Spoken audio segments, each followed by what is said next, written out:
దేవుని నామానికి స్తోత్రాలు. మీ అందరికీ మా హృదయపూర్వకమైన వందనాలు చెల్లిస్తున్నాము. ఈ ఉదయకాలం మరి కృపగల ఉపదేశం మరి మీరందరూ వింటున్నందుకు, ఆత్మీయ మేలులు, ఆశీర్వాదాలు పొందుకుంటున్నందుకు ప్రభువుకి మహిమ కలుగును గాక. మరి ఈ రోజున సామెతల గ్రంథం 30వ అధ్యాయం 5, 6 వచనాలు. ఇందులో దేవుని మాటలన్నీయు పుటం పెట్టబడినవే. ఆయనను ఆశ్రయించు వారికి ఆయన కేడెము. రెండవ మాట, ఆయన మాటలతో ఏమీయు చేర్చకము. ఆయన నిన్ను గద్దించునేమో, అప్పుడు నీవు అబద్ధికుడవవుదువు. ఈ మాటలు చూస్తే దేవుని మాటలన్నీయు పుటం పెట్టబడినవి. అంటే పవిత్రమైనవి ఆయన మాటలు. ఇక వేరే వచనాల్లో కూడా ఉంటాయి. అవి కూడా చదివి వినిపిస్తాను. దేవుని మాటలన్నీయు పుటం పెట్టబడినవే. ఆయనను ఆశ్రయించు వారికి ఆయన కేడెము. ఆయన మాటలు పవిత్రమైనవి అంటే ఏంటి? అవి సత్యమైనవి, అవి కేవలం న్యాయమైనవి. కాబట్టి మరి మనం ఆయన ఏ పరిస్థితి అయినా, ఏ స్థితి అయినా అదేదైతే ఆయన చెప్పాడో, మరి ఏదైతే కాపాడుతానని మాట్లాడతాడో, ఏ ఏ విషయాలైతే మనతో మరి మనల్ని స్థిరపరుస్తానని, బలపరుస్తానని, మన మన పాపం నుంచి మనల్ని విడిపించే విషయంలో, మరి మనకు మేలు చేసే విషయంలో, మన జీవితం చుట్టూనే ఉంది ఇదంతా కదా! కాబట్టి మరి ప్రతిదీ గూడా అది సత్యమైంది ఆయన చెప్పిన ప్రతి మాట. కాబట్టి మనం యథార్థంగా ఉన్నదున్నట్టుగా ఆయనను ఆశ్రయించటం అంటే, ఆయనను ఆశ్రయించు వారికి ఆయన కేడెము. యథార్థంగా ఆయనను ఉన్నదున్నట్టుగా మనం ఆశ్రయించినప్పుడు, ఆయన మనల్ని కాపాడేవాడుగా ఉంటాడు. కేడెముగా అంటే షీల్డ్ కాపాడేవాడుగా ఉంటాడు. దావీదు గూడా ఏమంటాడంటే చూడండి మరి 12:6లో అంటాడు, మరి యెహోవా మాటలు పవిత్రమైనవి. అవి మట్టి మూసలో 7 మార్లు కడిగి ఊదినంత పవిత్రములు అంటాడు. అలాగే కీర్తన 18:30లో కూడా అంటాడు, దేవుడు యథార్థవంతుడు, యెహోవా వాక్కు నిర్మలము, తన శరణుజొచ్చు వారికి అందరికీ కేడెము. ఆ మాటలు పదే పదే రాయించాడంటే అర్థమేంటి? ఒకసారి 110వ కీర్తనలో కూడా మనం చూస్తే 111వ కీర్తన క్షమించాలి 7, 8 వచనాలు చూస్తే, ఆయన చేతి కార్యములు సత్యమైనవి, న్యాయమైనవి. ఆయన శాసనములన్నీయు నమ్మకమైనవి. అవి శాశ్వతముగా స్థాపింపబడి ఉన్నవి. సత్యముతోనూ యథార్థతతోనూ అవి చేయబడి ఉన్నవి. చూడండి, ఆయన చేతి కార్యాలన్నీ కూడా సత్యమైనవి, న్యాయమైనవి. ఆయన కార్యాల్లో ఏది అబద్ధమైందనేది ఏదీ లేదు. ఆయన ప్రతిదీ ఏదైతే చెప్పాడో అదే చేసే దేవుడుగా ఉన్నాడు మన జీవితాల్లో. ఆయన శాసనాలన్నీ కూడా నమ్మకమైనవి. మనం ఏం అనుమానించాల్సిన అవసరం లేనే లేదు ఆయన శాసనాల విషయంలో. అనేకులకు అనేక అనుమానాలు. మరి ప్రభువుని కొంతమందైతే తమ జీవితాల్లో ఎదుర్కొనే పరిస్థితులను బట్టి ప్రభువుని విడిచిపెడుతున్నారు. ఆయన నమ్మదగినవాడు. ఆయన సజీవుడు.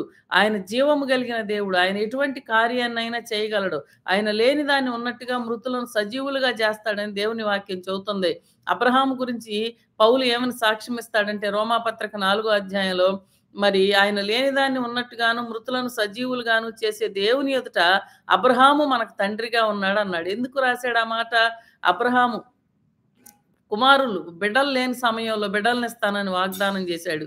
ఎటువంటి సమయంలో బిడ్డలనిస్తానని వాగ్దానం చేశాడు? శారా శరీరం మృతతుల్యమై ఉంది వృద్ధాప్యంతో. అటువంటి సమయంలో అబ్రహాముకు వాగ్దానం చేశాడు. మరి అబ్రహాముకు వాగ్దానం చేసిన దేవుడు బిడ్డనివ్వకుండా మానేశాడా? 100 ఏండ్ల వయసులో ఆయన కుమారునిచ్చాడు. అలాగే మృతుల్లో నుంచి సజీవులుగా లేపే దేవుడు ఆయన. ఎలా లేపాడు? మరి అతన్ని ఇస్సాకును బలిగా అర్పించమని అడిగాడు. మొదట మరి అబ్రహాము మరి బలిగా అర్పించటానికి వెళ్ళాడు. వెళ్ళినప్పుడు మరి మరి నువ్వు దేవునికి భయపడువాడవని ఇందు మూలంగా నాకు తెలిసింది కాబట్టి నేను నిన్ను ఆశీర్వదిస్తానని ఆయన గొప్ప వాగ్దానాన్ని ఆయన మళ్ళా రివీల్ చేసి మరి అక్కడ ఇస్సాకుకు బదులుగా అక్కడ గొర్రెపిల్లనిస్తాడు. అది క్రీస్తు బలియాగానికి గుర్తుగా ఉంది. ఈరోజు క్రీస్తు బలియాగం ఏం చేసిందంటే మనల్ని మరి పాపం నుంచి, శాపం నుంచి విడిపించి మరి ఆయన జీవంలోకి మనల్ని ప్రవేశింపజేయటమే కాకుండా మరి చనిపోవాల్సిన మనం అంటే నిత్య నరకాగ్ని పాలవ్వాల్సిన మనల్ని ఆయన నిత్య జీవానికి అనగా ఆయన పరలోకానికి మనల్ని వారసులుగా, పరలోకానికి ఆయన వారసులుగా మనల్ని చేసింది. కాబట్టి ఆయన శాసనములన్నీ నమ్మకమైనవి. అవి శాశ్వతముగా స్థాపింపబడి ఉన్నవి. సత్యముతోనూ యథార్థతతోనూ అవి చేయబడి ఉన్నవి అని అంటాడనమాట దావీదు 111వ కీర్తనలో. అలాగే 119, 160లో ఏమంటాడంటే, నీ వాక్య సారాంశము సత్యము, నీవు నియమించిన న్యాయ విధులన్నీ నిత్యము నిలుచును అంటాడు. నీ వాక్య సారాంశము సత్యము, నీవు నియమించిన న్యాయ విధులన్నీయు మరి నిత్యము నిలుచును అంటాడు. కాబట్టి మరి దేవుని యొక్క మాటలు ఎంతో పవిత్రములైనవి. 19వ కీర్తనలో కూడా చక్కని మాటలు రాస్తాడు. ఆయన ఆయన అవి మనకు వెలుగునిస్తాయని, ఆయన ధర్మశాస్త్రం మనకు వెలుగునిచ్చేదిగా ఉందని. చూడండి 19వ అధ్యాయంలో ఒకసారి చూస్తే 8వ వచనం, యెహోవా ఉపదేశములు నిర్దోషమైనవి, అవి హృదయమును సంతోషపరచును. యెహోవా ఏర్పరిచిన ధర్మము నిర్మలమైనది, అది మన కన్నులకు వెలుగునిచ్చును అని అంటాడు. ఇంకా ఎన్నో విషయాలు పైన చూస్తే, యెహోవా నియమించిన ధర్మశాస్త్రము యథార్థమైనది, అది ప్రాణమును తెప్పరిల్లజేయును. యెహోవా శాసనము నమ్మదగినది. వాక్యము అనేక మార్లు ఒకే మాట రాయబడి ఉందంటే అది ఎంత ఖచ్చితమైతే, లేఖనాల్లో ఒక వాగ్దానం లేదంటే ఒక వచనం 2 చోట్ల రాయబడి ఉందంటే అది ఖచ్చితంగా మరి జరుగుతుందని, అది ఖచ్చితంగా లేదంటే జరగబోతుందని, జరిగిందని. కాబట్టి మరి ఆ మాటను మనం నమ్మాలి. దేవుని మాటలన్నీయు పుటం పెట్టబడినవే. ఆయనను ఆశ్రయించు వారికి ఆయన కేడెము. అబ్రాహామునంటాడు, అబ్రామా సంతానం లేనప్పుడు, అబ్రామా నేను నీ కేడెము. యెహోవా వాక్యము అబ్రాహామును దర్శించి నేను నీ కేడెము అంటే అబ్రాహాము అంటాడు కదా! మరి ఏమి లాభం, నా సేవకుడైన దమస్కు ఎలియాజరే కదా నా వారసుడంటే. కాదని చెప్పి అతనికి కుమారునిస్తానని దేవుడు వాగ్దానం చేసి, ఇందాక చెప్పుకున్నట్టుగా ఆయనకు కుమారుడినిస్తాడు.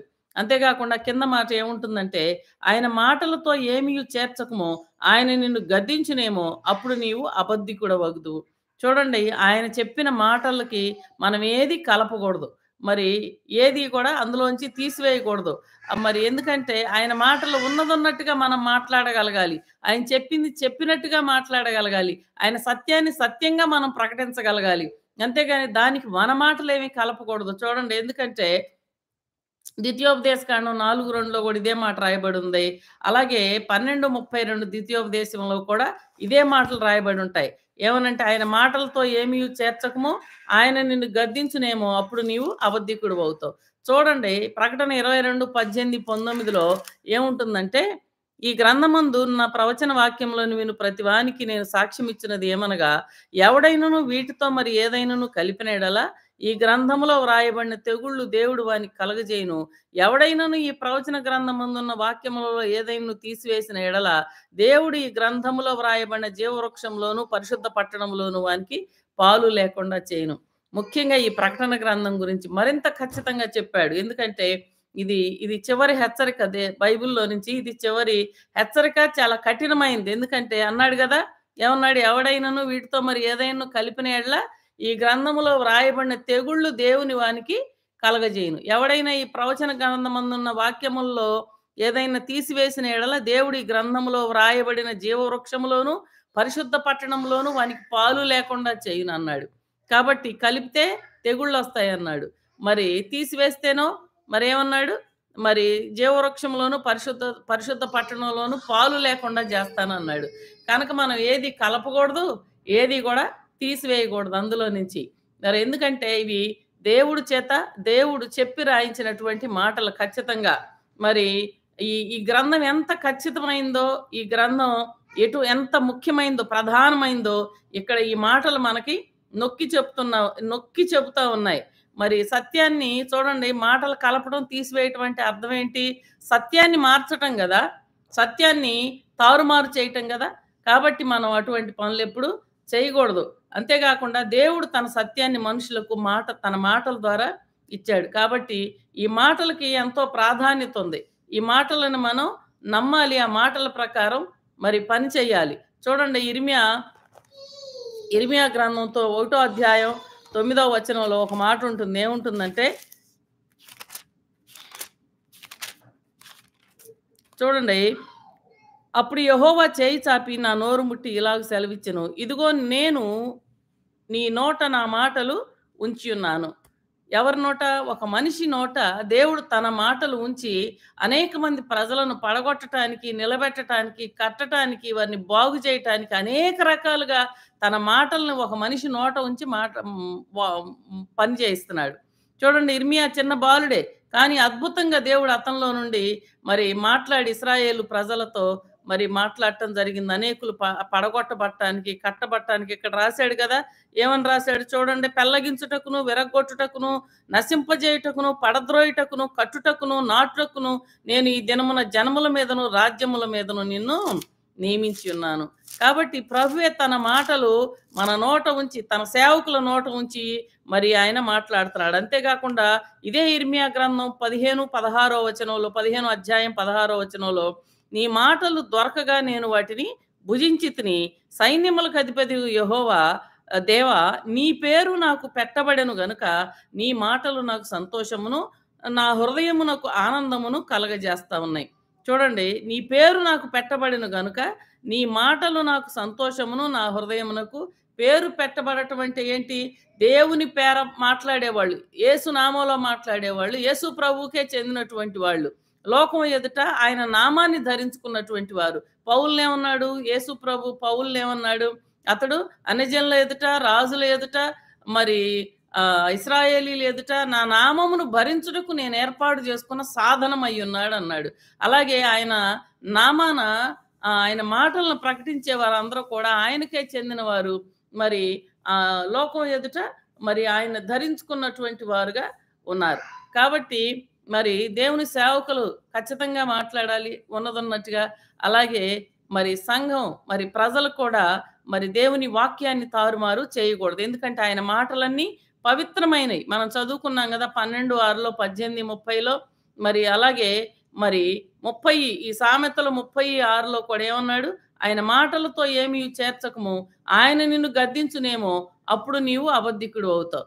ఏదన్నా మరి అటు ఇటు తారుమారుగా మాట్లాడితే అనేకులు ఈనాడు అనేక రకాలుగా మరి వాక్యాన్ని సంఘంలో మరి విశ్వాస సమాజం ఎన్నో అనుభవాలు చూసాము.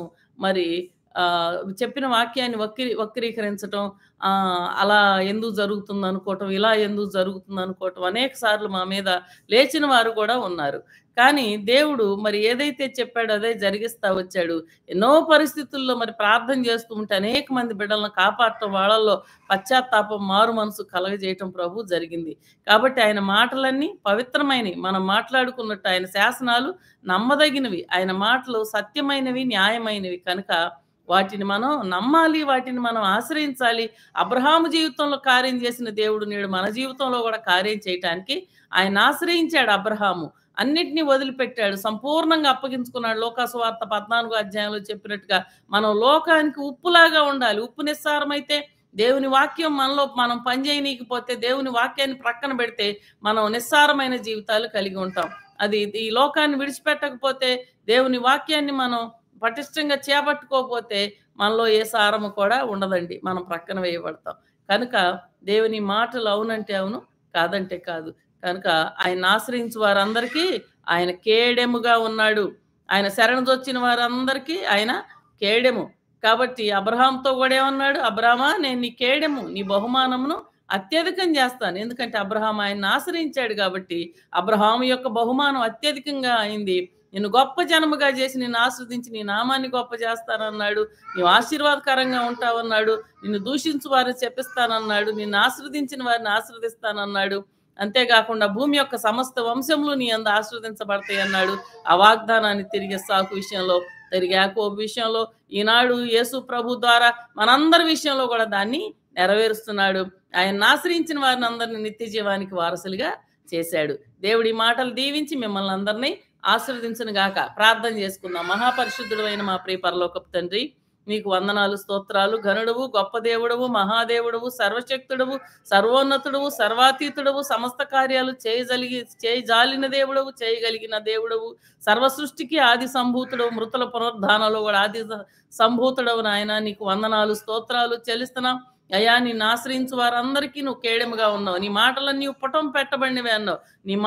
నీ మాటలకు ఏది కలపొద్దు, తీసివేయొద్దు అన్నావు నాయన. అప్పుడు నువ్వు గద్దిస్తావని, అప్పుడు మేము అబద్ధికులం అవుతామని చెప్పావు. కనుక నీ మాటలో నిలచే జీవితాలు, నీ మాటను నమ్మగలిగే జీవితాలు, నిన్ను ఆశ్రయించిన ఆయన అయ్యా నా తండ్రి, నీవు కేడెంగా మేము అయ్యా గైకొనగలిగే జీవితాలు, అయ్యా నా తండ్రి మీకు వందనాలు, స్తోత్రాలు. ఆయన నీ సన్నిధిలో నిలిచిన ఆయన అయ్యా నిత్యము నీకు ఇష్టముగా ప్రియులముగా ఉండే జీవితాలు మాకు కావాలి ప్రభా. వింటున్న వాక్యం నాయన ప్రతి బిడ్డ హృదయంలో నీరు కట్టి ఫలింపజేయండి. ప్రతి ఆత్మను ఆస్వాదించండి. మీ నామానికి మహిమ తెచ్చుకోండి. ఏ స్థితిలో ఎవరు నాయన అయ్యా అయ్యా ఉన్నా కానీ నాయన ఒక నిరుత్సాహంతో అవిశ్వాసంతో పట్టబడిన స్థితుల్లో ఉన్న అయ్యా మనుషులను బట్టి భయపడే స్థితుల్లో ఉన్న వారందరి హృదయాలను దర్శించి తిరిగి నాయన ఒక నూతనమైన జీవంతో నింపండి, పశ్చాత్తాపంతో విశ్వాసంతో నింపండి, తిరిగి నిన్ను హత్తుకునే విధంగా చేయండి. మీరు సమస్తము చేయగలిగిన సామర్థ్యం కలిగిన దేవుడవు నాయన. సమస్తాన్ని మీ హస్తాలకు అప్పచెబుతూ మమ్మల్ని మేము మీ హస్తాలకు అప్పగించుకుంటూ ఈ దిన దీవెనలతో దిన ఆశీర్వాదాలతో ప్రతి కుటుంబాన్ని వింటున్న ప్రతి బిడ్డను నింపమని మమ్మల్ని మేము మీ హస్తాలకు అప్పగించుకుంటూ యేసయ్య శక్తి కలిగిన దయ కలిగిన ప్రేమ కలిగిన నామంలో వేడుకొని ప్రార్థన చేస్తున్నాం పరమ తండ్రి. ఆమేన్. తండ్రి కుమార పరిశుద్ధాత్మ త్రియేక దేవుని సన్నిధి ఆయన అక్కడ పర్యంతం తోడై దీని దీవెనలతో నింపి నూతన మాసం అంతట్లో నూతన కృపలతో నడిపించును గాక. ఆమేన్. ఆమేన్.